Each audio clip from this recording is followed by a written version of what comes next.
Do you want to go? I guess. Put me before Brandy. 5 minutes to you. A few minutes, yeah. I'm sorry, it's short. Okay. Briefly on the economy in general, there's a lot of capital investment, a lot of financial investment in institutions that disenfranchise communities of color. A month or two ago, I was just at a mayor's meeting, and Young, Gifted, and Black, Freedom Inc. and other groups have been doing a lot of work around policing and what that policing has done to our community. And the city has a budget for police and safety. 50% of the city budget goes to that. Right? And people talk about the budget or talk about money as being a finite resource. If 50% of that goes to those institutions, then what's going to be the result? If you pay a lot of people to police aggressively, they're going to police aggressively.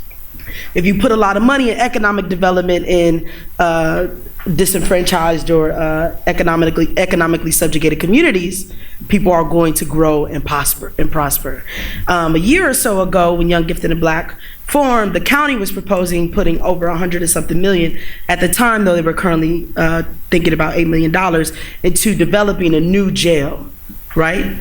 If you put that amount of money in a jail, what are you gonna do? You're gonna fill the jail. Absolutely.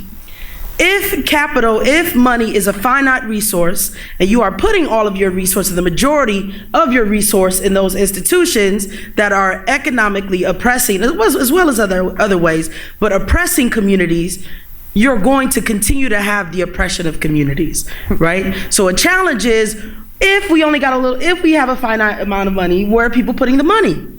Right? We need a complete shift. We need to completely divest from institutions that are oppressive, that are repressing communities, disenfranchising communities. Instead, invest in development of communities, invest in building up Black communities, Indigenous, Latino, Asian communities. So if there's the clear investment into these institutions that are oppressing us, right? And Brandy mentioned, like, okay, so people are trying to respond to have these job programs, but jobs aren't hiring, right? Even in when we had some, like the worst of Madison's unemployment rate, I think was like 9% or 8%. It was like 25, 27% for the Black community, right? People aren't hiring. People aren't opening up housing opportunities for folks with Section 8 vouchers. Like, even when people are trying to make the effort, even when people are trying to engage the current economic structure as set up, people are not being let in due to structural racism, historical racism, sexism, homophobia, and a host of other issues, right? So how are people surviving? A big challenge, a huge challenge, is people are being criminalized for the way that they are trying to survive the current economic structure, right? New York, Eric Garner was choked to death over a cigarette. If I was broke and I only had a pack of cigarettes, I'd sell my cigarettes too. Me too. Wouldn't you? And expect not to get choked out, right?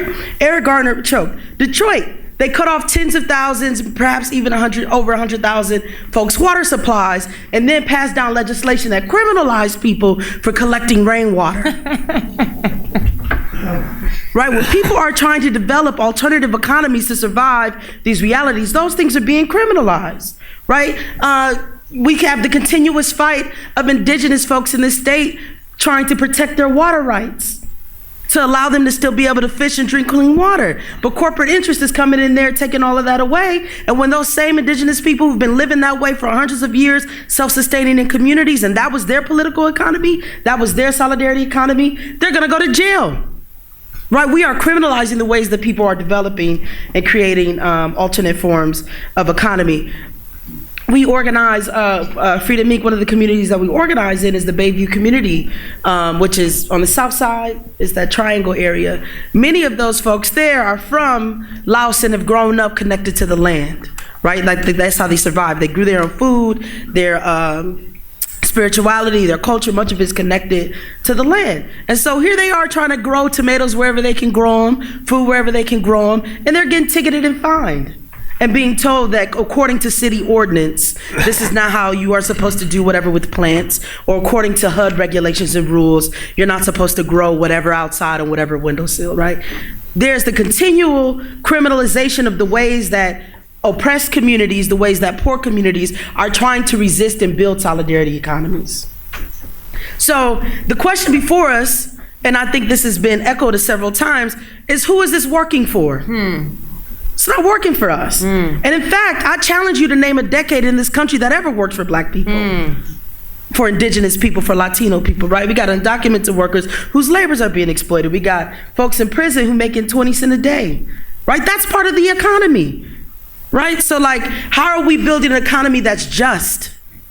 How are we doing it in a way that's just? How are we doing it in a way that's accountable to the environment? Right? How are we doing it in a way where even if I fight this fight of racial justice that the world is going to be here in however many years for my grandchildren to participate in, right? So those are the challenges, right? Historical racism, structural racism, and a host of other things.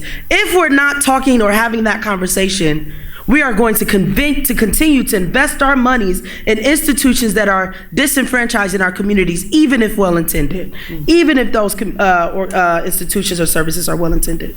Thank you. Shout out to Brandy.